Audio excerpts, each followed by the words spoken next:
Welcome to Mahi media. నేను మీ సుమతి.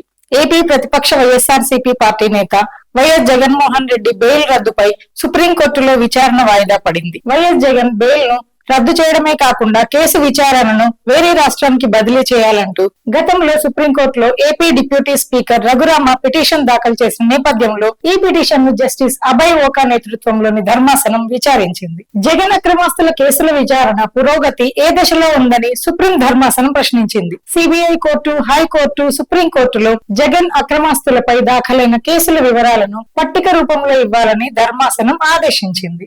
రోజువారీ విచారణకు ఆదేశించినా ఎక్కడ ఆటంకం కలుగుతుందని ప్రశ్నించింది.